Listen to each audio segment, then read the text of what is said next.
화운당 박종용 화백은 천성의 작가입니다. 8살 때 스케치를 시작해 오늘에 이르는 60년 세월 동안 한시도 붓을 놓은 적이 없습니다. 60년 예술 인생은 만화, 극장 간판, 각종 민화, 화조도, 인물화, 정물화, 산수화, 영모화, 불화 등의 각종 평면 예술을 넘어 도예 및 조각 등 전방위적으로 전개됐습니다. 뿐만 아니라 운명의 계시에 따라 10여 년에 걸쳐 구슬땀을 흘려가며 영혼을 갈구하는 추상표현주의 작품들을 탄생시켜 열풍을 불러일으키면서 관객의 시대를 개막했습니다.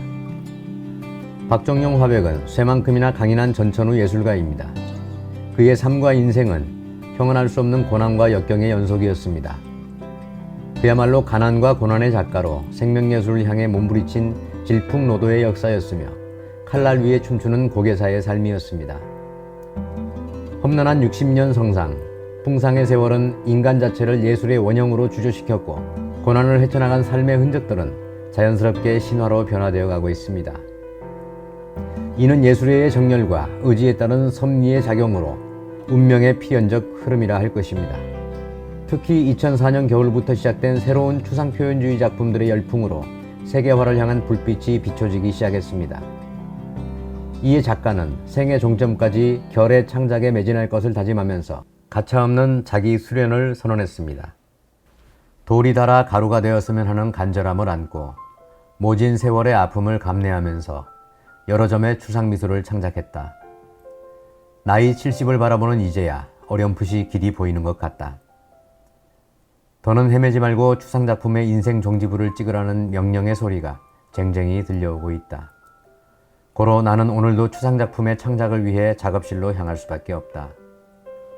이는 생애 종점까지 추상작업 창작에 매진할 것을 다짐한 작가노트 일부입니다. 향후 그의 작품들은 세계의 하늘길을 열어가면서 경계를 넘어 융합미학의 새로운 지평을 개척할 것으로 보입니다. 그는 세계화를 향한 운명전환의 상황에서 후세의 길이 남을 신비와 명상의 작품들을 창작하기 위해 구슬땀을 흘리고 있습니다. 화운당 아틀리에에서 뿜어내는 뜨거운 땀방울은 융합예술의 지평을 개척하면서 예술을 통한 세계인은 모두 친구라는 예술 이념과 예술은 감동이라는 미의 진리를 구현할 것입니다. 더욱 치열한 예술론을 불태워 전인미답의 신천지를 개척해 나가기를 기대하면서 그의 인생과 예술 여정을 종합 영상을 통해 감상해 보시겠습니다.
자체가 본인의 엄청난 그 노력과 그 땀의 결과인 것 같았어요. 그러니까 숨소리까지 녹아있는 작품이라는 제호로 신의 숨소리가 아마 박관장님의 숨소리하고도 유사하지 않을까. 이 자리에 와서 뵈니 너무도 훌륭하고 또 너무도 이렇게 진지한 작업을 철학적으로 풀어내신 걸 보고 이렇게 근본으로 돌아가려는 노력을 기울이고 계셔서 이 작업이 앞으로 무궁무진하게 그림을 제가 좀 둘러보면서 여러분 그 점을 하나 찍는데요.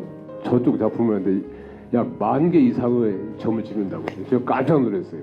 풍산 노숙에 정말 고초를 겪으면서 오늘 이런 자리가 마련이 되고 정말 우리나라 미술계의 발전을 위해서 굉장히 큰 일을 해오셨을 뿐만이 아니라 개인적으로도 탁월한 화가이십니다. 모든 위대한 작품은 위대한 감상자들과 함께 만들어져 가는 것이라고.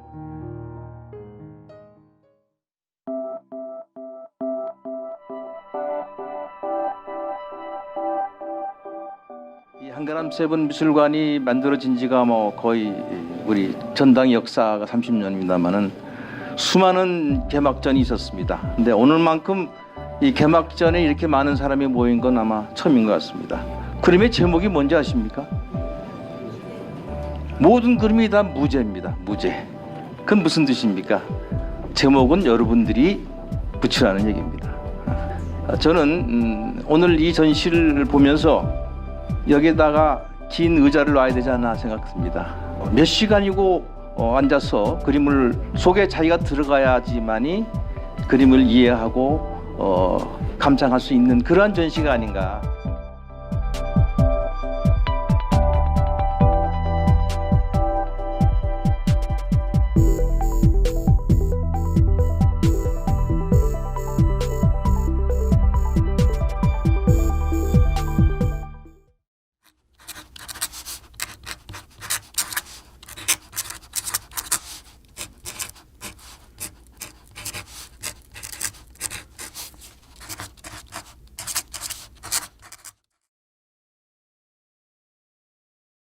꿈의 교황이 때부터 한 것 같은데 시골에 할머니들이 말입니다. 그 당시에는 그 핫도가 참 귀했어요. 핫도를 그려주니까 그냥 좋다라기보다는 고구마를 한 바가지씩 주더라고요. 그래서 그게 너무 좋아가지고 그 당시에 고구마를 하면 엄청 먹는 거니까 어린 마음이 너무 좋아가지고 내 그림 이렇게 그리면은 처음에는 거의 사실화 위주로 그랬죠. 그러니까 구상 작품을 위주로 해서 했습니다. 구상 특히 산수화, 인물화, 영모, 또 호랑이 뭐 등등 이런 식으로 그렇게 하다가 이제 88년도에는 호랑이를 그때는 좀 그렸고 그 이후에는 쭉 해오다가 한 10년 전부터 이제 제가 이제 비구상을 하기 시작한 것입니다. 제가 작업을 하다 보니까 단층 작업을 많이 하게 됐어요. 그러다 보니까 흙을 접하게 되고 그 재료 원료 자체가 이제 그런 악교 흙 이렇게 작업을 하다 보니까 그게 매료되어 가지고 그때부터 이제 흙을 만지기 시작한 거죠. 그래서 이게 참 지질성 있고 좋은 거다라는 그런 생각으로 꾸준히 그쪽으로 이제 한번 노력을 해봤습니다. 네. 87년, 88년 그쯤이는데 자세히는 연도는 모르겠고 뭐 여러 대가들하고도 만남은 있었지만 그중에 가장 기억나는 게 운보쌤이 합작들을 같이 한 적이 있습니다. 김기창 화백. 네. 그때 쌤이 제가 나이도 어리고 한데 그 순서별로 이렇게 하시거든요. 그 잘 그린 순서대로 이렇게 그림을 그리시는데 저를 갖다가 가운데 넣어줬어요. 그래서 잘 그리신다라고 하길래 내가 잘하는 화가인가 그런 느낌이 있었습니다. 네. 제가 남농쌤 만났을 때 호랑이를 그리니까 소나무를 그려준 적도 있고 또 풍옥 선생님은 전시 때마다 오셔가지고 니는 참 기본이 잘 됐다, 잘 된 화가다, 그런 이야기를 해주셨고 또 박생현 선생님은 전시 때 오셔가지고 말씀 한 말씀 안 하시다가 나가실 때 선생님 어떻게 잘 그립니까? 라고 물으니까 무릎팍 썩도록 그려야지, 그 이야기 하셨어요. 그 기억이 남습니다. 여러 가지를 제가 한 오래전부터 이 작업을 시작할 때부터 생각을 했던 건데, 첫째는 회화로 어떤 내 감정을 표출해볼까 하는 아쉬움. 다음 공간예술, 저렇게 공간예술을 해가지고 제 개인적인 처음에 생각은 이렇게 표를 그냥 해가지고 천만 이렇게 보여주려고 이렇게 했습니다. 그 자체가 난 좋다고 생각했거든요. 근데 보니까 포인트가 너무 없어, 너무 밋밋해, 일반 사람들이 이해할 수 있을까? 그래서 저렇게 동글동글하게 포인트를 넣은 겁니다. 그 예술, 그리고 설치 미술을 해가지고 제가 주장하는 거는 이 전체 작품들의 제목이 무제지만은 보는 작자들의 개인마다 제목을 지으라는 이야기입니다. 자기 그게 맞게. 그 자체 제목이 없다는 이야기는 아닙니다. 그리고 이렇게 작품을 세 가지 분류를 해서 이게 이제 예술의 종합적인 예술이 아닌가, 내 개인적인 생각은. 그래서 이제 내 개인적인 제목은 결입니다. 결이다 보니까 결은 꼭 돌과 나무가 들어가야 되거든요. 그래서 돌과 나무로 내 그림을 표현할 때는 설치미술을 이렇게 표현을 하게 된 겁니다. 저 작품은 일반 작품과 달라가지고 상당히 고통이 따른 작업이죠. 왜? 무리 때문에 딱 찍으면은 처음에 찍을 때는 클 거 아닙니까? 마르면 적어집니다. 그 먼 훗날을 그걸 알고 찍어야 되니까, 미래를 알고 찍어야 된다는 붓질을. 그 조금만 삐뚤어져도 안 되겠죠. 그러면 이쪽을 삐뚤어지도 안 되고 이리 삐뚤어지도 안 되고 바로 찍는데, 대단히 같은 점 찍으려 노력하지만은 만 개의 점이 똑같은 점이 한 개가 없다 아닙니까? 그 정도로 어려운 점이고, 그러면 인해서 그냥 이렇게 펴놓고 앉아서 그리는 거 아니고 무리이기 때문에 위에서 이렇게 눌리줘야 될 거 아닙니까? 그러다 보니까 이제 이게 사다리처럼 이렇게 만들어 놓고 이제 하는데, 그 위에 앉아가지고 하니까 일주일에 한 번씩은 군사를 떼내야 됩니다. 이게 여기에 매달 떼내는 이 스가 돼가지고 이게 살이 막 굽 파져버렸어요. 그 정도로 이 고통스러운 장, 정자를 안 하면은 정확하게 찍을 수가 없는 그림이거든요. 그러다 보니까 저도 항상 그런 느낌이다. 언제까지 내가 할 수 있을까, 그런 아쉬움은 있습니다.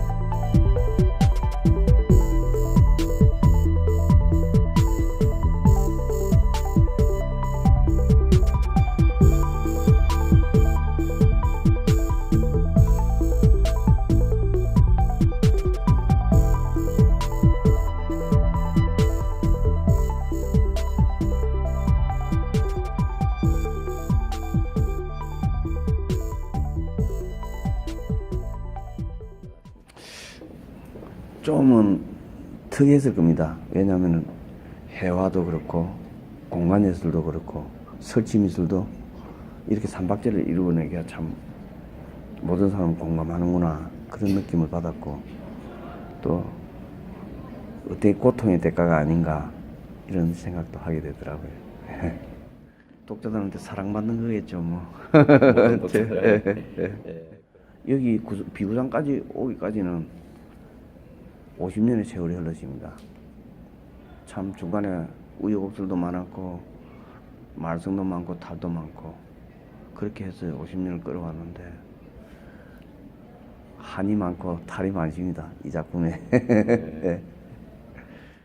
예, 지금 뭐 상당히 반응이 좋고, 예, 또 뭐 작품들이 예, 팔리고, 예, 다 팔리고 이렇게 예, 그렇게 됐으니까.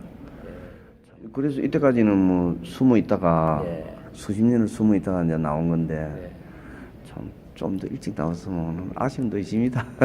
예. 3월 달에 춘천 KBS에 전시가 있고요. 그 이후에도 뭐 몇몇 전시가 이야기가 되고 있는데 뭐 확정된 건 아직 없습니다. 그 정도. 이번에 전시를 하면서 많은 사람들이 협조를 해주셔가지고 좋은 결과가 이렇게 나오니까 보람도 느끼고 또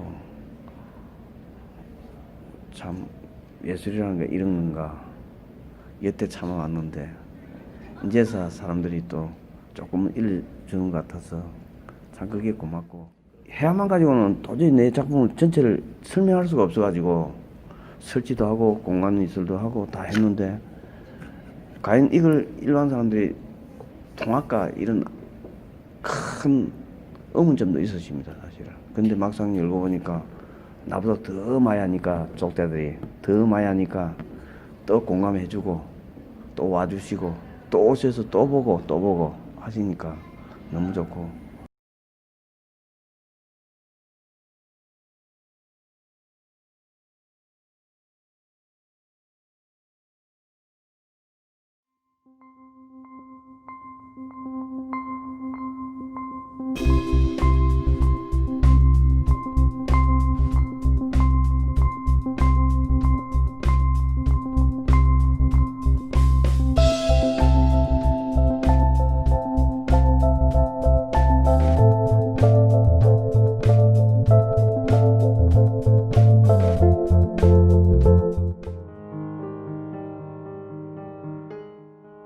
자체가 본인의 엄청난 그 노력과 그 땀의 결과인 것 같았어요. 그러니까 숨소리까지 녹아 있는 작품이라는 제호로 신의 숨소리가 아마 박관장님의 숨소리하고도 유사하지 않을까 생각합니다. 이 자리에 와서 뵈니 너무도 훌륭하고 또 너무도 이렇게 진지한 작업을 철학적으로 풀어내신 걸 보고 이렇게 근본으로 돌아가려는 노력을 기울이고 계셔서 이 작업이 앞으로 무궁무진하게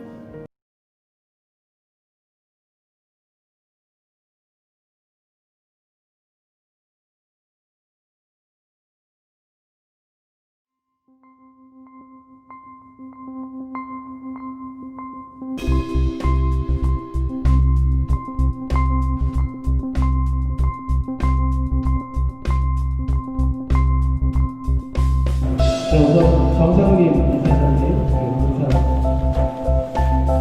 큰 박수 부탁드립니다. 김병준 전 자유한국당 비대위원장님 모셨습니다.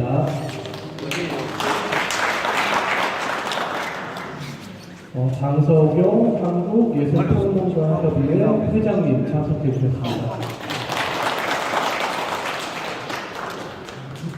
최세진 문화미디어 회장 자리 참석해 주셨습니다. 네, 큰 박수 부탁드립니다.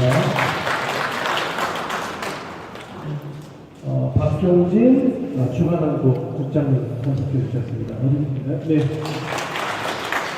저희 KBS 추천 총국에서는 몇 년 전부터 저희 1층 이 로비 공간에서 지역에 계신 춘천 시민 시청자분들에게 이런 전시회나 이런 행사를 통해서 어떤 문화를 향유할 수 있도록 저희가 소중한 기회를 1년 연중 계속 만들고 있습니다. 금년 2019년 한 해도 이 공간에서 계속 이런 전시회가 있게 되는데요.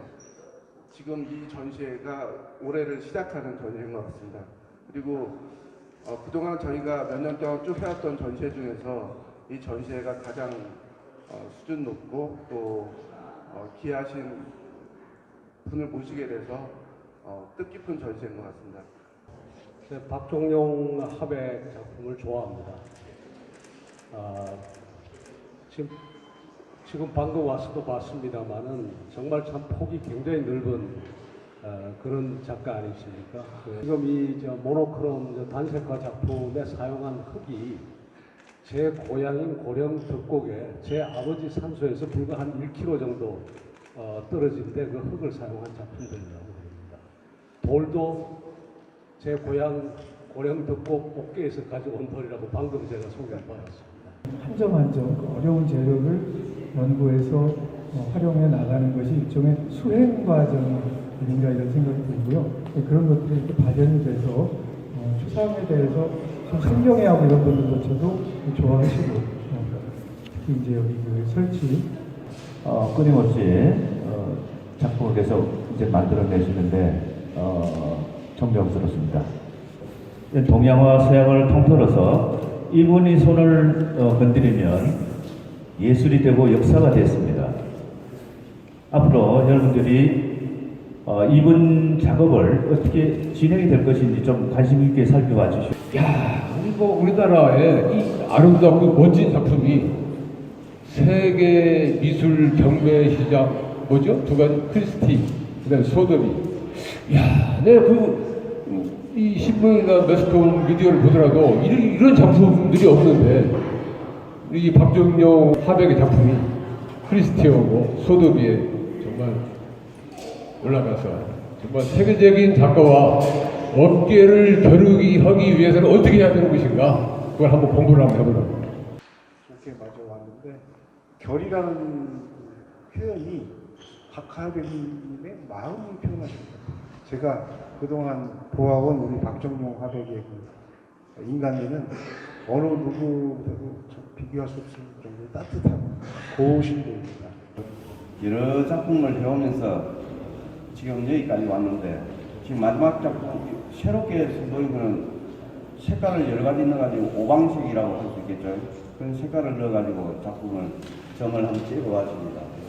그리고 제가 결이라고 보면은 작품마다 개개인마다 다 제목이 없는 게 아니고 결이라는 건 내한테는 있지만 다 무제라고 했는데 개인이 보면서 자기가 다 치라는 이야기입니다. 그 제목이.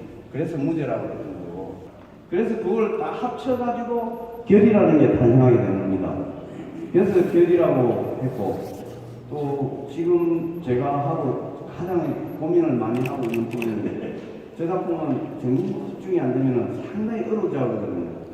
뭐 이때까지 뭐 산수와 뭐 이런 여러 가지로 다 해왔지만 가장 어렵고 힘든 작업이 이게 이제 마지막인 것 같습니다. 근데 해보니까 내가 작업을 이렇게 하면서 느끼는 것이 체력이 안 되면 참 어려운 거예요. 조금은 몸이 아프거나 정신이 안 돼가거나 이럴 때는 집중력이 떨어지면 붓의 방향이 틀어질 수가 있고 또 묻은 양이라든가 그 질감에 있어가지고 차이가 있을 수 있어가지고 여러 흙을 써봤는데 제가 가장 오래 쓰던 그 고향인 영국 고령에서 흙을 가져와야 제 마음에 드는 거예요. 왜? 그 저탄이라는 흙을 갖다 내가 어느 정도 읽고 있으니까요. 그게 제일 마음에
비구상이 아니고 극성지장인데 이 그림이 88년도 이후에 우리 한국에 올림픽을 계기로 해서 많이 널리 알려지죠.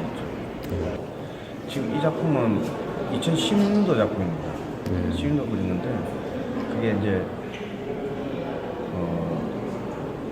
실제 그 구도는 뭐 가야사라든가 이 여러 가지 산의 그 구도를 그 정목을 씨가 이렇게 좋은 그 배경만 이렇게 만드는 거고 앞 구도는 실제 그 자연농원이나 이게 식물 보고 그대로 스케치한 겁니다. 사진을 찍은 게 아니에요. 그렇기 때문에 저렇게 생동감 있게 효과를 내기 위해서는 스케치를 해야 되더라고요. 그래서 사진보다는 스케치하는 게 훨씬 더 효과적이지 않는가. 그래서 그 사실하죠. 그래서 세피라가 필요한데 그 호랑이의 어떤 모양에 따라서 그 뭡니까 거의 다른 거예요. 그 털 눕는 방향이 다릅니다. 이건 완전 털이 많이 다르고 꼬리털 다르고 머리털 다르고 배털 다르고 다 눕는 방향에 따라서 호랑이 모양이 달라지는 겁니다. 한 나무의 정도라든가 다 배나무상하고 요다 각기 다 뜯어보면 다 다른 점이에요. 그럼 그 변화 그걸 다 이 작품 안에 다 엮어놓은 거예요. 어떠세요? 이 결이라는 게 자연스러운 뭐 이런 것들일 텐데 재료도 참 특이합니다. 뭐 돌가루와 흙을 사용하셨다는데 어떻게 그 재료들을 선택하게 되셨는지. 오랫동안 단청이나 이 칼라를 이용해서 작업을 하다 보니까 제가 가장 많이 접하는 칼라입니다. 저도 처음에는 동양화를 그렸기 때문에 그 악용 그리고 물 그걸 이용해서 그리다 보니까 이 흙이 우리하고 가장 직결하는 겁니다. 색깔도 가장 고급스럽고 흙집미술을 했는데 저게 돌, 쇠, 무쇠 이렇게 해서 하면은 그걸 대변해 줄 수 있지 않을까. 그래서 흙집미술하고 같이 이렇게 예근합니다.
2019년 한 해도 이 공간에서 계속 이런 전시회가 있게 되는데요.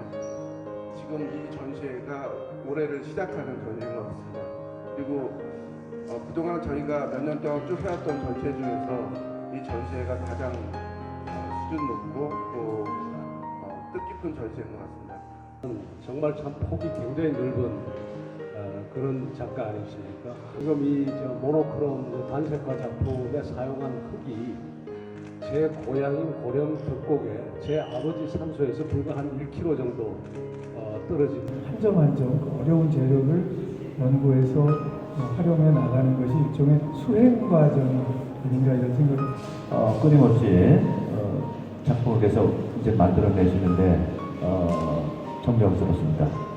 야, 뭐 우리나라의 이 아름답고 멋진 작품이 세계 미술 경매 시장 크리스티, 그다음 소더비. 야, 내가 이 신문이나 매스컴 미디어를 보더라도 이런 작품들이 없는데. 그렇게 마저 왔는데 결이라는 표현이 박하백님의 마음을 표현합니다. 제가 그동안 보아온 우리 박정용 화백의 제가 결이라고 하면은 작품마다 개개인마다 다 제목이 없는 게 아니고 결이라는 내한테는 있지만 다 무제라고 했는데 개인이 보면서 자기가 다 치라는 이야기입니다. 그 제목이. 그래서 무제라고 했던 거고.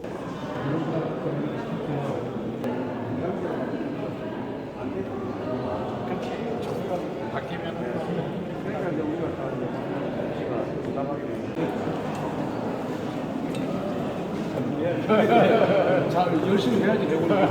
비구상이 아니고 극상이라는데 이 그림이 88년도 이후에 우리 한국의 올림픽을 계기로 해서 많이 널리 알려졌죠. 지금 이 작품은 2016년도 작품입니다. 16년도 그렸는데 그게 이제 실제 그 구도는 뭐 가야사라든가 이 여러 가지 산의 그 구도를 접목을 시키가 이렇게 좋은 그 배경만 이렇게 만드는 거고 앞 구도는 실제 그 자연농원이나 이렇게 식물 보고 그래서 스케치한 겁니다. 사진을 찍는 게 아니에요. 그렇기 때문에 저렇게 생동감 있게 효과를 내기 위해서는 스케치를 해야 되더라고요. 그래서 사진보다는 스케치하는 게 훨씬 더 효과적이지 않는가. 그래서 심사하고 또 각기 다 뜯어보면 다 다른 점이에요. 그럼 그 변화, 그걸 다 이 작품 안에 다 엮어놓은 거예요. 펼치 미술을 했는데 저렇게 돌, 쇠, 무쇠 이렇게 해서 하면 그걸 대변해 줄 수 있지 않을까. 그래서 펼치 미술하고 같이 이렇게 엮어놓은 거예요.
점에서 결을 찾아내는 사람, 박정용 화백입니다. 신선한 바람이 꽃가루처럼 날리는 강원도 인제. 설악산이 봄빛으로 물들었습니다. 설악산 서쪽 산자락에 미술관이 아담하게 터를 잡고 있죠. 이곳은 9년 전부터 관객들을 맞이하고 있는데요. 그림들이 벽면을 무게감 있게 채우고 있습니다. 미술관장인 박종용 화백은 오늘도 작품들을 배치하느라 여념이 없습니다. 이곳은 한국 근현대 미술을 대표하는 화가들의 작품이 줄을 이루고 있는데요. 추상 표현주의 작품부터 한국화, 그리고 조각품에 이르기까지 폭넓은 예술 세계를 아우르고 있습니다. 현대 미술 중에서도 특히 인상파 작품들로 또 그리고 단색화 위주로 소장이 되어 있어요. 그게 우리 한국 미술에 이때까지 지탱을 해온 그런 바탕이 아닐까 그렇게 생각합니다. 그 인상파나 단색화 위주 그림이. 눈에 띄는 이 작품은 한국 근대 미술의 거장 박영선 작가의 봄나들입니다. 캔버스 안에 가득 메운 사람들은 따스한 봄볕에 몸을 맡긴 채 즐거운 한때를 보내고 있는데요. 경쾌한 붓터치가 인상적으로 다가옵니다. 최혜태 화백의 작품도 만날 수 있습니다. 설악산을 배경으로 화폭에 담았는데요. 최혜태 쌤의 최고 대표작이에요. 그 국진의 특별한 작품인데 저런 경우도 그 당시에 그 미술상을 엿볼 수 있는 가장 대표적인 작품이 아닌가 그렇게 생각합니다. 왜냐면 지금 이제 그 설악산을 그려가지고 국진의 특선까지 한 작품은 내가 알기로는 없는 걸로 알고 있어요. 저게 유일하고. 설악산의 기품이 캔버스에 깊이 담겨 있습니다.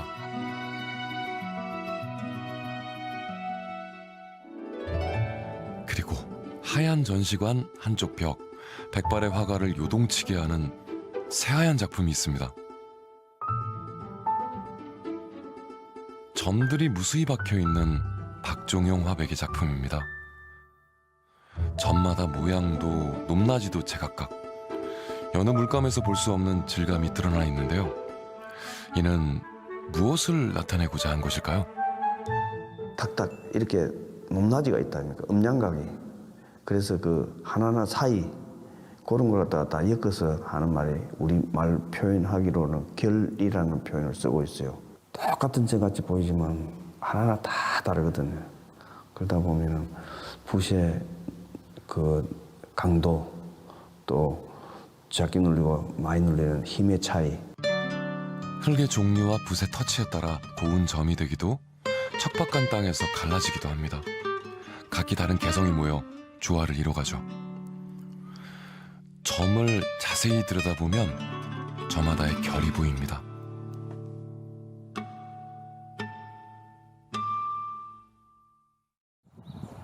박종용 화백이 향한 곳은 경기도 이천. 흙을 사기 위해서입니다.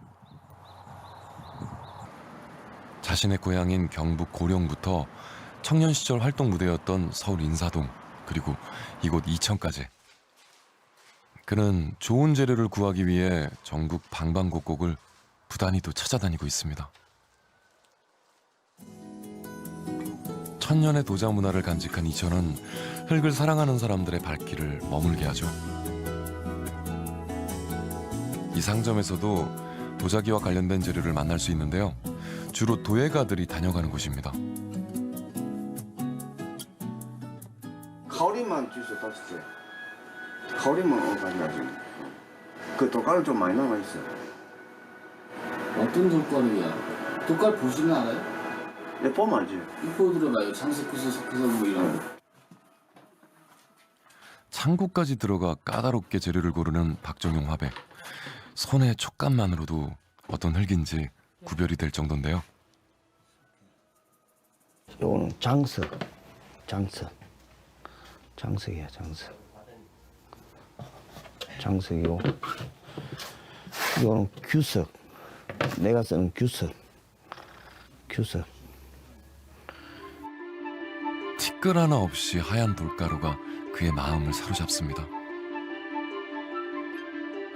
비슷비슷해 보이는 가루지만 그에게는 쓰임새가 다 다릅니다.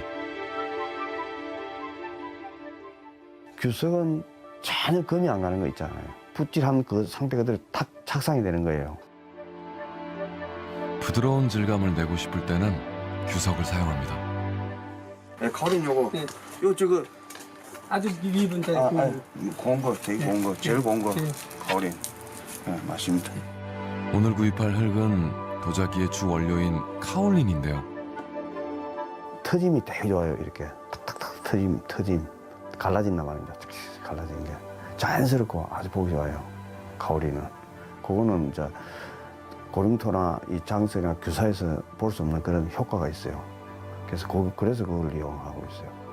카올린을 물에 개어 바르면 갈라지는 멋이 살아납니다. 까다롭게 고른 흙을 차에 싣습니다. 한 번 올 때마다 구입하는 양이 상당한데요. 자신만의 방식대로 흙을 가공해 캔버스로 옮기면 흙은 새 생명을 그리고 새 이름을 얻게 되죠. 찰지지 않기 때문에 그 물하고 마르면 작아지니까 그걸 농도 조절하기가 상당히 그래요. 약간 숙성시키게 하면 찰진 그 찰기가 있기 때문에 잘 들어붙는다는 이야기죠. 늘 바쁘게 와서 재료만 골라가는 터라 그동안 용도에 대해 이야기하진 않았는데요. 자세한 얘기를 나누다 보니 상점 사장도 화백을 신기하게 바라보게 됐습니다. 좋은 재료는 아니고 그걸로다가 그림 그리시는 분은 특이하신 분들이지. 흔하지가 않아요. 그냥 그림 그리는 알료, 색채를 가지고 그림 그리는 사람들은 많은데 돌가루 가지고 하시는 분들은 거의 없다고 봐야 돼요. 드물어요. 굉장히 드물어. 아이고 감사합니다. 이제 서둘러 작업실로 돌아가야 합니다.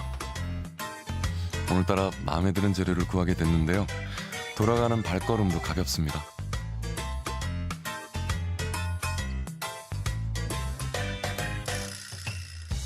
10여 년 전 인제의 미술관을 열면서 작업실도 근처로 옮겼습니다. 가족이 지내는 서울에 가끔 가긴 하지만 시간을 대부분 이곳에서 보내고 있는데요. 낡은 가위며 미술 도구들이 외로움을 달래줍니다. 설악의 기운을 받으며 작품 활동을 하는 이 시간이 그에게는 황금처럼 소중하죠. 캔버스도 직접 짜는데요. 밑바탕이 되는 천도 아주 독특합니다. 마대천이거든 이게. 그래도 올이 되게 굵잖아. 그 굵은 게 그림에 나타나야 돼. 그 효과가 나와야 돼. 맴매탄 것보다는 약간 그 어떤 음량각 튀노 내려가 올라가고 하는 그 느낌, 그걸 하기 위해서 이거 마대칠을 하는 거예요.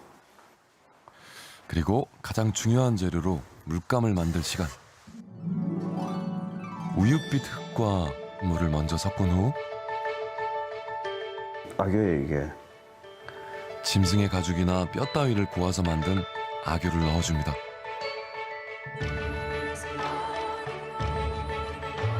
흙이 묻어나지 않을 때까지 거품기를 저어 농도를 맞추는데요. 이때 하얀 색채를 그대로 유지하도록 힘을 조절하는 것이 그만의 기법입니다.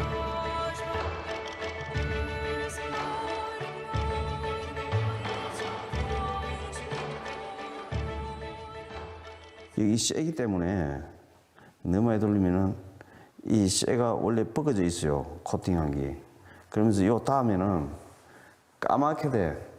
이 까만 흰 색깔이 까마야 된다고. 그러니까 많이 돌리면 안 돼. 이제 마대로 만든 캔버스 위에 하얀 바탕을 펴 바릅니다. 보통 캔버스에 젯소를 발라 표면을 매끄럽게 하는 경우가 많은데요. 화백은 돌가루로 그 역할을 대신합니다. 수십 번 덧칠을 해야 하죠. 계속 반복 작업해가지고 올이 다 찰 때까지 해야 되는데 돌한 것만 남아있게. 작품을 만들어내기까지 시간과의 싸움은 계속됩니다. 마대천은 묵직한 돌가루로 온몸을 감싸고 거친 삼실의 흔적을 지우며 구멍을 메워가죠. 큰일 났다. 이제 찍는 게 해야 될 거 아니에요. 어? 네. 고도의 기술이란 말이야. 찍을 때 말 씹으면 안 됩니다. 왜요? 삐뚤어져 버려요. 숨소리에 따라 삐뚤어져 버린다니까. 점이 삐뚤어질 거 아니야. 조용히 있어야 돼요. 조용히 해야 돼. 말 자체 울린다고. 온몸 자체가. 그 붓이 흔들려. 그죠? 그러니까. 자, 지금부터는 고도의 집중력이 필요합니다. 자세를 잡고 앉아 자를 이용해 간격을 잡아보는데요. 머릿속에 들어있는 밑그림을 천 위에 펼쳐놓을 차례입니다. 숨소리도 독이 되는 시간. 붓이 그릇에 닿는 소리 외에는 어떤 소리도 허용되지 않습니다. 오로지 정막만이 흐르죠.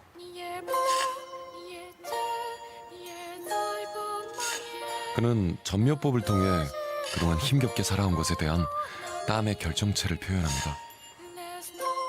그냥 작업하니까 뭐 천직이었어요. 다른 거 아무 생각 없어요. 다른 거 하자면 절대 안 해. 술도 안 먹고 담배도 안 피우고 오로지 그만 요 꽃피 사는 사람이야.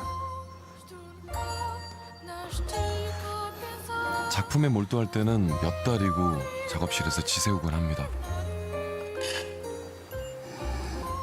거의 안 들어갔지. 집에 가는 1년에 다 해도 한 달 안 됩니다. 한 달은 뭡니까? 아직까지 평생 가족들이 놀러 한 번 안 가봤어. 안 가는 걸로 알았다. 우리 집 식구들은 다. 합의됐어요? 그 우리 아들이 그래. 아빠 우리는 놀러 갔지 찍은 사진 한 개도 없다고. 그 얘기 들을 때마다 어떠세요? 좀 마음 찡하지.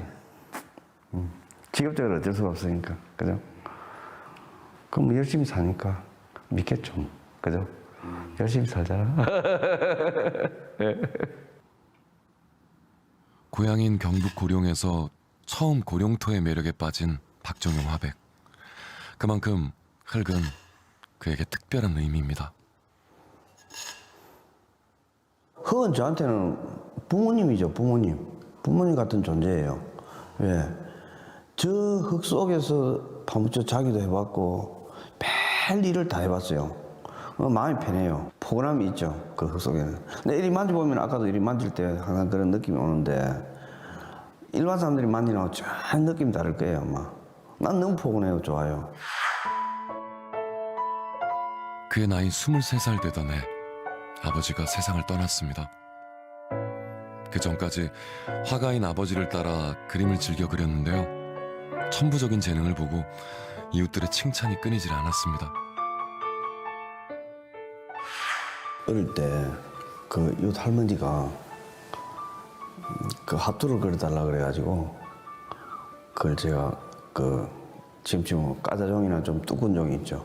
그걸 구해가 다 잘라봤어요. 핫도 크기로. 그래서 핫도를 제일 먼저 그려봤어요. 그걸 그렸는데 그때 내가 그걸 그려주니까 고구마를 한 바가지 줘서 이렇게 바꿔서 물물교환을 한 적이 있어요. 어릴 때. 그때 어린 마음에 크게 감명을 받았어요. 아, 나도 그림편을 화가도 될 수 있겠구나. 이렇게 꿈을 가져봤어요. 뭐 그런 기억이 있어요. 네.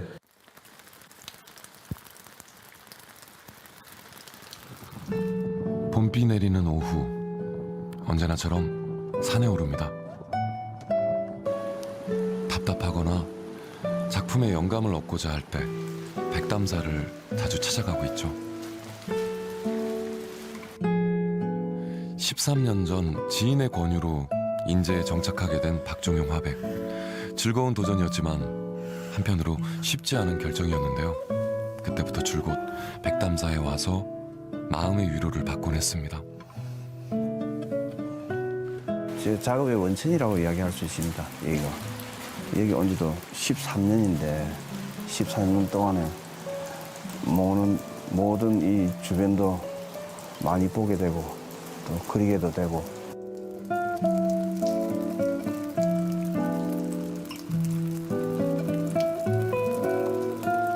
더 넓은 세상에서 화가의 꿈을 펼치기 위해 그는 20살에 상경을 했습니다. 인사동 조계사 근처에 화실을 마련해 그림을 마음껏 그렸는데요. 당시 조계사 단청에 매료돼 수없이 많은 불화를 그리기 시작했죠.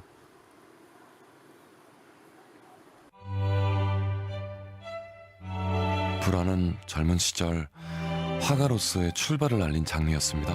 하지만 아버지가 돌아가시면서 6남매 형제들의 생계를 위해 그림을 그렸던 시절도 있었죠. 고단했던 세월을 지나 지금은 백담사의 풍경을 편안한 마음으로 화폭에 담을 수 있게 됐습니다.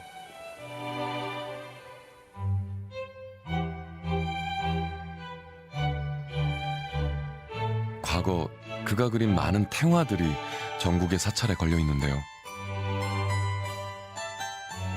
하나하나 세심하게 작품을 완성해 갔습니다. 사실 그림만 그려갖고 못 먹고 살잖아요. 그래서 항상 월급제의는 했어요. 월급제의를 하면서 이 그림을 그리고 이렇게 했지. 서울 가는 동안 이제 불화, 이제 그 중에 대표적인 작품인데 그게 상당히 어려우니까 일본에서 그게 이제 상당히 좋아하고 그 붐이 일어난 적이 있었어요. 80년대, 70년 후반 그때. 그래서 이제 그걸 하면은 돈을 많이 벌 수 있다 그래가지고 그게 좋을 것 같다 싶어서 제가 선택을 했고, 실제 지금은 뭐 온도나 이런 걸로 그리니까 붙으니까 괜찮은데 옛날에는 그게 악유로만 그리니까 붓 속력이 느리면은 밑에 따라 올라오잖아요. 물이니까. 그래서 붓의 속력 또 정교함 이게 다 복합적으로 그 작품 안에 다 들어가는 거예요. 그게 근본적인 밑바탕이죠. 그 정교함 속에서 나온 작품이 이거 정교함.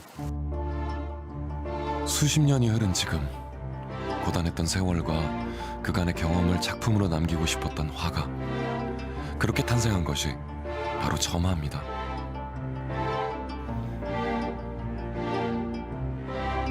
점 하나마다 박종영 화백의 삶이 녹아 있습니다.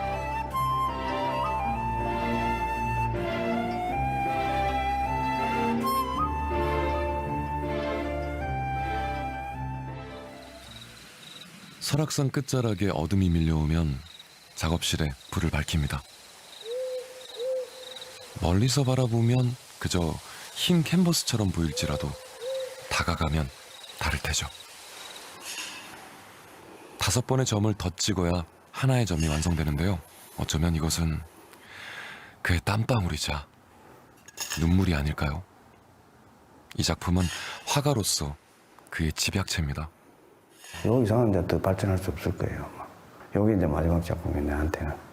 요 이상 더 이제 할 것도 없는 거예요. 나한테는. 무궁무진한 많은 그 기술들이 있겠지만은 그 기술의 전체에 내가 이때까지 해오던 작품 전체 총망라한 거예요, 이게. 흙보다 좋은 색깔, 흙보다 좋은 건 없다. 설악산의 화실에서 결을 찾기 위해 노력한 지 10여 년. 흙 한 줌에도 생명력을 불어넣고 의미를 부여해 준 사람. 앞으로 결의 교향곡을 어떻게 써내려갈지 그 울림을 고대해 봅니다. 흙의 화가, 결의 예술가 박종영 화백이었습니다.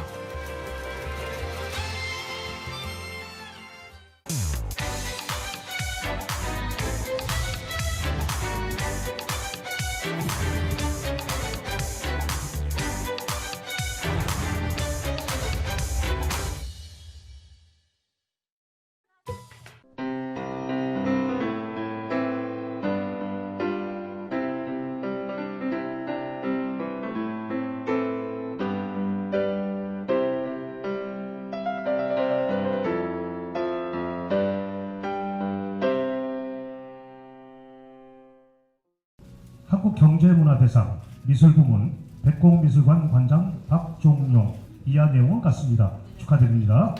네, 박종용 화백은 동서울 미술관장과 서울 역사 타자 미술관장을 거쳐 현재 내설학 백곡미술관장으로 재임하고 있습니다. 지난 1월 서울 서초구 예술의 정당 한가람 미술관에서 개최한 전시회에서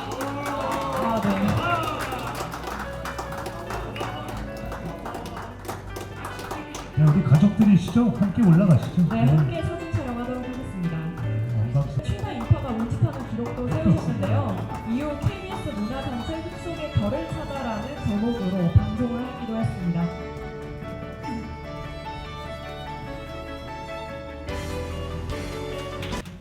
감사합니다. 박종용입니다. 큰 상을 받을 줄 미치 몰랐고 정말 감사합니다. 이 상이 앞으로 더욱더 열심히 하라는 뜻으로 받는 걸로 생각하겠습니다. 앞으로 좋은 작품 많이 만들고 또 여기 계신 분들이 혹시 또 설악산 백담사를 오시는 길 있으면 지나가는 길에 백담사 입구에 있는 백곡미술관을 한 번씩 들러주시면 감사하겠습니다. 앞으로 열심히 하겠습니다. 감사합니다. 네.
(2020년 7월) 어느 날 박종용 화백이 관장으로 있는 강원도 인제군 북면 황폐길의 내설학 백곡미술관과 그의 아틀리에 화운당을 찾았습니다.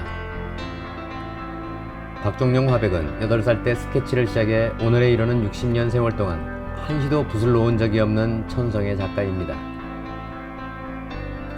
60년 예술 인생은 만화, 극장 간판, 각종 민화, 화조도, 인물화, 정물화, 산수화, 영모화, 불화 등의 각종 평면 예술을 넘어 도예와 조각 등 전방위적으로 전개됐습니다. 뿐만 아니라 운명의 계시에 따라 10여 년에 걸쳐 붓을 땀을 흘려가며 영혼을 갈구하는 추상표현주의 작품들을 탄생시켜 열풍을 불러일으키고 있습니다. 박종용 화백은 고난을 도리어 자양분으로 삼아 예술을 심화시킬 지혜를 가지고 있었고 예술의 순교를 각오하면서 끝끝내 미의 진리를 구현해내고야 말겠다는 불굴의 의지를 가진 예술가입니다. 그의 예술이 세계를 향해 비상하는 일은 그리 놀랄 일이 아니며 오히려 운명의 필연적 흐름이라 할 것입니다. 그의 삶과 역사는 형언할 수 없는 고난과 역경의 연속이었습니다. 그야말로 가난과 고난의 작가로 생명예술을 향해 몸부리친 질풍노도의 역사였으며 칼날 위에 춤추는 고개사의 삶이었습니다. 험난한 60년 세월은 인간 자체를 예술의 원형으로 주저시켰고 고난을 헤쳐나간 삶의 흔적들은 자연스럽게 신화로 변화되어 가고 있습니다. 이는 예술의 정열과 의지에 따른 섭리라 할 것입니다. 섭리의 작용으로 박종용 화백은 마침내 점의 미학으로 발원된 명상과 신비 및 시상과 운율을 머금고 있는 새로운 추상표현주의 예술세계를 개척했습니다. 박종용 화백에 새롭게 탄생된 추상표현주의 예술은 자연과 생명, 빛을 염원하는 영혼을 갈구하는 생명의 노래입니다. 무엇을 표현하려 한 것이 아니라 땀방울을 흘리는 과정에서 저절로 표현되어진 생명의 율동인 것입니다. 정직과 아픔의 예술로서 인생의 아픈 상처, 고독과 외로움 등이 자연스럽게 작품의 원형이 된 것입니다. 작가는 고난의 세월 동안 오로지 살아야 한다는 일념 하나로 눈물을 흘려가며 밤낮을 가로질러 수많은 작품들을 창작했다면서 그야말로 살기 위해 발버둥킨 노예의 생활과 다름없었다고 말했습니다. 그러면서 이런 고난의 시절이 도리어 자양분이 되어 새로운 예술 탄생의 용광로구시를 했다고 강조합니다. 그는 이제 우주를 향해 비상하는 별들의 향연에 모든 것을 날리고 싶다. 별은 나의 분신이고 살아 움직이는 생명이라고 감히 말할 수 있다며 자신의 오브제들이 생명을 유지해 줄 것을 염원하고 있습니다. 박종용 화백의 추상표현주의 작품 세계는 미와 우주의 원리 표현, 무한의 기원, 근원의 예술, 생명의 율동, 신비의 세계, 생명, 조화, 선율의 판타지아 등으로 표현되는 고독과 신비의 예술이라 할 수 있습니다. 미술평론가 박준하는 이러한 작품 경향을 현대미술에 지대한 영향을 끼친 말레비치의 절대주의 회화와 맞닿아 있다고 평가하면서 절대주의 회화와 박종용의 결을 비교 분석해 같은 무채색의 세상이지만 박종용 화백의 작품 안에서는 따뜻함과 생명의 박동을 느낄 수 있다고 평가했습니다.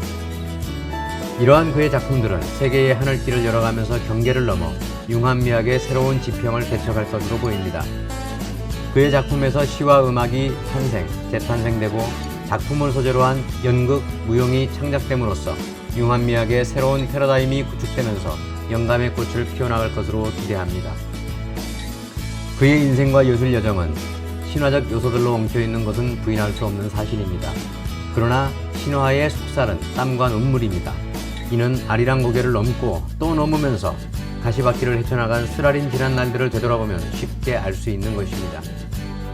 가난으로 학업을 중단해야 했으며 유명 미대 및 국전 출신들이 지배하는 미술계의 마피아, 이른바 미피아의 강고한 카테고리를 뚫어내면서 세계의 하늘길을 개척해내는 인생 역정은 예술 투사의 원형이자 예술가의 진정한 삶의 가치 실현입니다. 그의 예술은 경계를 넘어 새로운 장르로의 확산과 융합을 예고하는 신화 창조를 향한 전인미답의 항로를 개척하기 시작했습니다.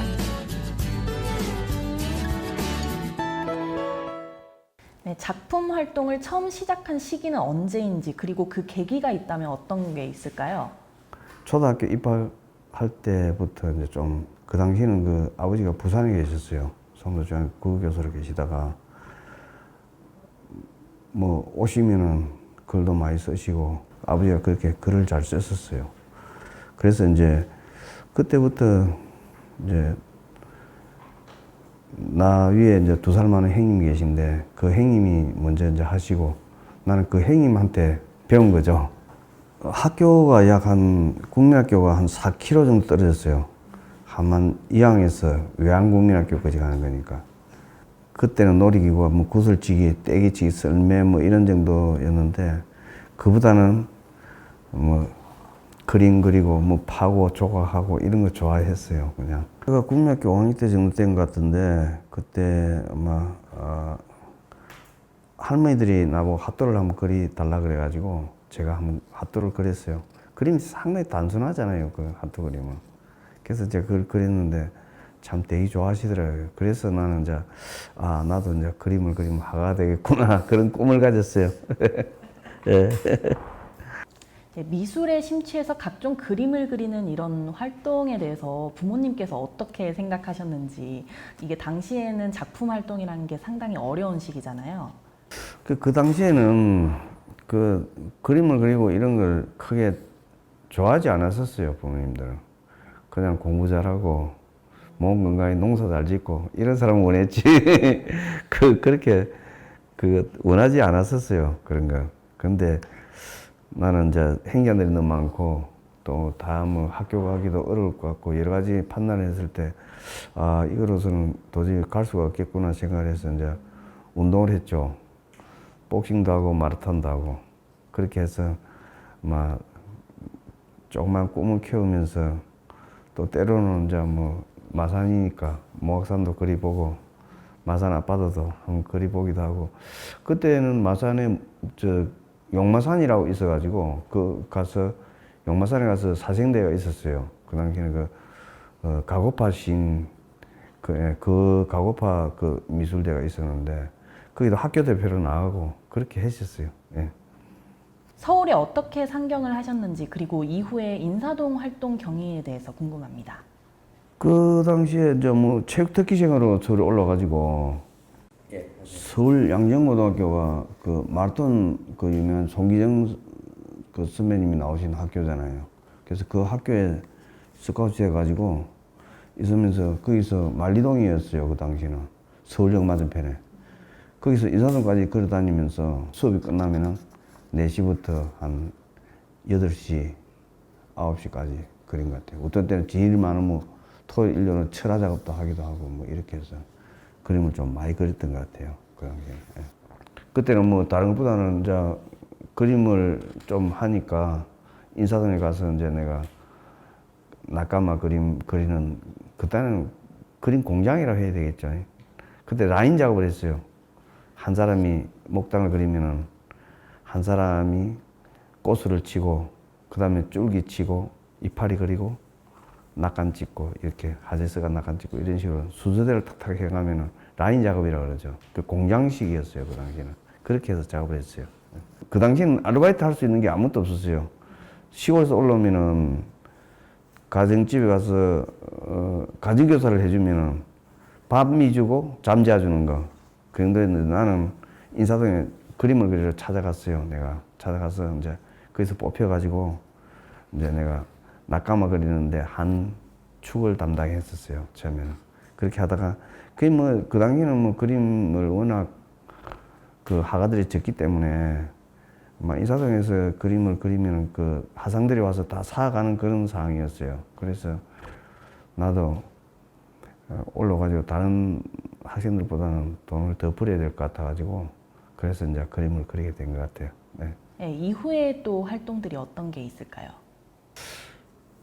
사실 학업 활동을 하면서 학업에 꿈을 버릴 수 없어 틈틈이 공부를 했습니다. 갑자기 아버지가 돌아가시는 바람에 집안 사정이 안 돌아가지고 학업을 중단하고 인사동 용인 천안을 다니면서 그림뿐만 아니고 도자기, 조각, 달 여러 가지 그림들을 갖다가 그랬어요. 돈만 준다면 그랬어요.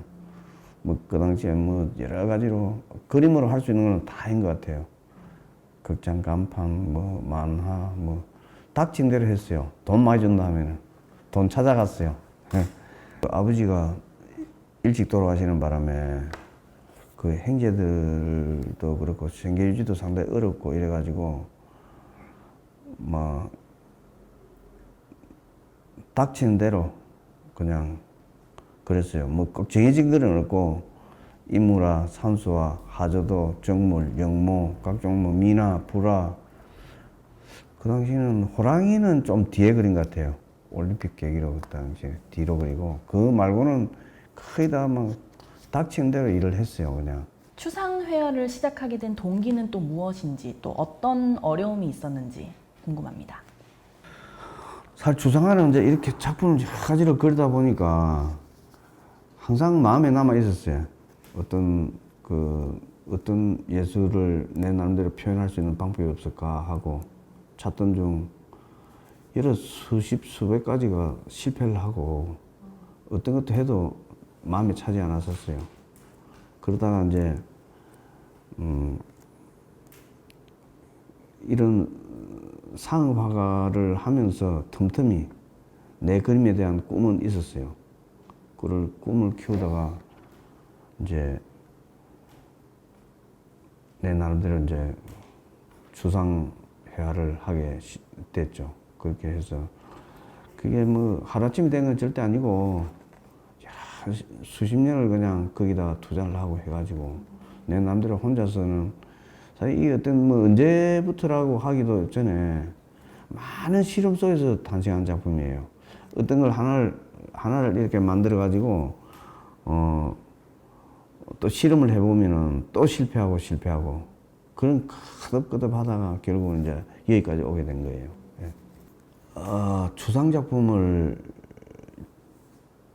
이 작품은 내 작품의 전체를 이야기할 수 있는 거예요. 모든 것 산수화, 하조, 인물, 불화, 탱화 다 포함해서 이게 이제 이 한 작품으로서 내 작품으로서는 끝이에요, 이게. 그만큼 이 모든 정열을 다 쏟아부었던 그런 작품인데, 참 세월도 많이 걸리겠지만 엄청난 고통 속에서 만들어낸 작품이에요, 이게. 그러다 보니까 처음에는 내고 나니까 인사를 갖다가 누구 물어본 사람 한 사람 없었고, 또 누구도 인정해 주지 않았었어요, 이 작품을. 이 작품이라고 보는 사람이 없더라고요. 특히나 재료가 흙이다 보니까 더 비참하게 그냥 젖은 돌하고는 또 연결이 되지 않는 그런 작품이었어요. 그래도 끝없이 또 반복하고 그런 세월이 10년이에요, 10년. 이렇게 창작된 작품들이 작년에는 예술의 전당이나 춘천 KBS 전시장 등에서 크게 호평을 받았잖아요. 이에 대한 소회가 남다를 텐데 어떠신가요?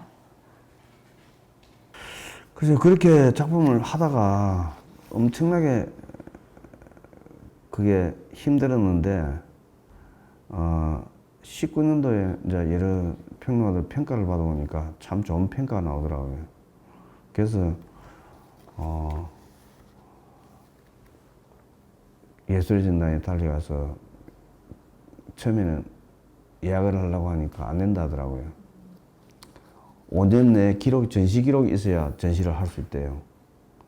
그래서 작품을 가져가서 이제 보니까 작품이 너무 좋고 하니까 어떻게 그 공간을 빌려주더라고요. 그래서 전시를 하게 됐어요. 참 어려움이 많은 작품이었어요. 근데 하고 보니까 이제 상당히 호평을 받게 된 거예요. 많은 사람들이 이제 그 당시에 또 이 미술을 내가 그걸 만들면서 이 점만 가지고 그걸 표현해내기는 너무 어려워가지고 여러 가지 공간 예술, 설치 미술 이렇게 다양하게 그 세트에 맞춰가지고 이렇게 전시를 꾸며봤어요. 그렇게 하고 보니까 많은 사람들이 봐주시고 또 와주셔가지고 좋은 평가를 받고 그때부터 이제 이 작품이 탄생한 걸로 생각을 하고 있습니다. 네. 네, 새롭게 창작된 추상표현주의 작품들의 그런 특징들에는 어떤 것들이 있을까요?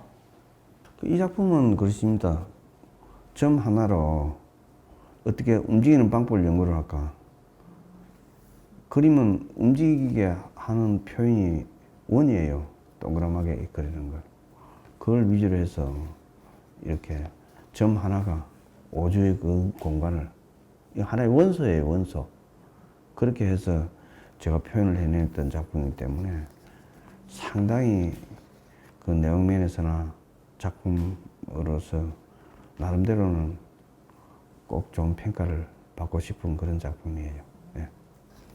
추상표현주의 작품들이 해외에까지 호평을 받으면서 미국이나 프랑스 등지에서의 전시 요청 소식이 들리고 있는데 그 진행 과정에 대해서 말씀해 주시겠습니까? 이 작품이 예술의 전당 전시를 하고 팜플렛이 나오고 또 유튜브에도 뜨고 이렇게 하다 보니까 이제 옛날부터 오랫동안 일본하고는 거래를 해왔어요. 일본하고는. 그동안 처음에 일본이 가장 먼저 반응이 왔어요. 그래서 이제 나와서 실제 예술의 전당 작품 중에서는 상당수가 일본 사람들이 사간 거예요. 네. 그렇게 해서 이 작품이 이제 나와서 또 그 사람들이 화상을 통해서 프랑스, 미국 이렇게 이제 해서 이제 저도 가봤는데 그 이제 미국에서도 100% 확정된 건 아니지만은 6월달부터 어서 촬영해 갈 거라고 온다고 했는데 코로나 때문에 못 오고 있어요. 또 7월에 온다 했다, 또 8월에 온다까지 3번이나 지금 딜레이 되는데도 지금도 좀 어려운 그런 상황이에요. 그래서 미국은 그렇게 돼 있고 또 일본이나 프랑스에서도 제가 프랑스도 갔다 왔어요. 갔다 왔는데 좀 계약이 될 것 같은데 아직까지 확실히 지금 코로나로 인해 가지고 화랑이나 미술관들이 문을 안 열고 있으니까 좀 어려운 그런 사정이 있어요. 예. 네, 세계적인 평가가 예상되는 등 바뀐 환경에 대한 감회나 각오 등이 남다를 것으로 보여지는데요. 이에 대한 준비라든지 각오에 대해서 그게 작가라는 게 그렇습니다. 꼭 누가 알아준다고 하고 안 알아준다고 안 하고 이런 건 아니거든요. 작가는 언제나 내가 가장 하고 싶은 일이 그림 그리는 일이니까 그걸 뭐 계약이 되고 뭐 잘 팔리고 해서 그리고 안 팔리고 안 알려졌다고 해서 안 그리고 그건 아니에요. 죽는 순간까지 아마 붓질을 하겠죠. 그렇게 생각하고 아무래도 다른 어떤 나는 개인적인 취미나 또 특기가 있다면은 그림 말고는 없어요 이제는. 그러니까 꼭 그림을 해야 될 거예요. 예. 네, 추가적으로 또 할 말이 있으시면 해주시면 감사하겠습니다.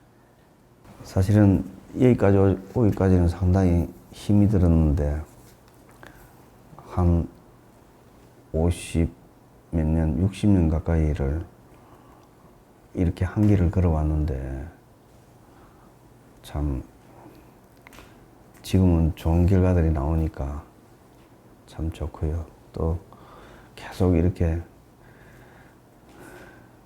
또 많이 도와주시고 또 관심 가져주셔가지고 너무 고맙고 그만큼 또 열심히 해야 되겠다 이런 생각이 듭니다.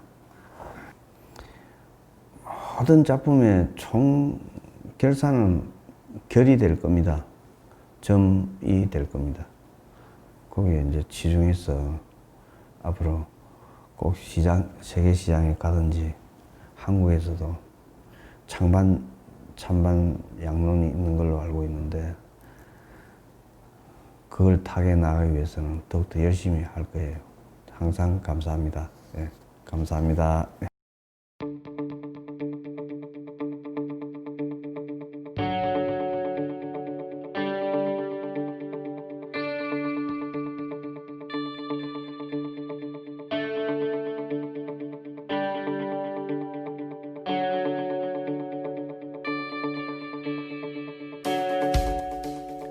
세계화를 향한 운명전환의 상황에서 박종용 화백은 화운당 아틀리에에서 오늘이 생애 마지막 날이다라는 절박감을 안고 후세에 길이 남을 신비와 명상의 작품들을 창작하기 위해 구슬땀을 흘리고 있습니다. 화운당 아틀리에에서 뿜어내는 뜨거운 땀방울은 융합예술의 지평을 개척하면서 예술을 통한 세계인은 모두 친구라는 예술 이념과 예술은 감동이라는 미의 진리를 구현할 것입니다. 박종용 화백이 명작들을 역사 속에 어떻게 남겨야 할지를 항상 고심하면서 인간사의 상흔들을 예술의 용광로에 태워버리고 더욱 치열한 예술론을 불태워 전인미답의 신천지를 개척하면서 문화국가 가치창조에 기여하길 기원합니다.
상업 화가를 하면서 틈틈이 내 그림에 대한 꿈은 있었어요.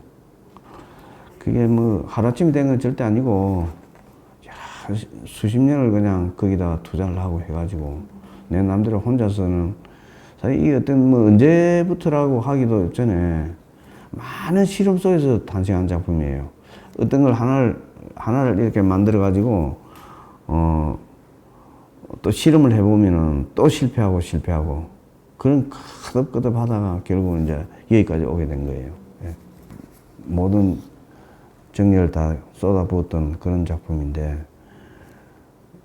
참 세월도 많이 걸리겠지만 엄청난 고통 속에서 만들어낸 작품이에요, 이게. 처음에는 내고 나니까 인사동에 갔다가 누구 물어보는 사람 한 사람 없었고 또 누구도 인정해주지 않았었어요, 이 작품을. 이 작품이라고 보는 사람이 없더라고요. 특히나 재료가 흙이다 보니까 더 비참하게 그냥 저전 돈하고는 또 연결이 되지 않는 그런 작품이었어요. 그래도 끝없이 또 반복하고 그런 세월이 10년이에요, 10년.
점 하나가 오주의 그 공간을 하나의 원소예요, 원소. 그렇게 해서 제가 표현을 해냈던 작품이기 때문에 상당히 그 내용면에서나 작품으로서 나름대로는 꼭 좋은 평가를 받고 싶은 그런 작품이에요.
작가라는 게 그렇습니다.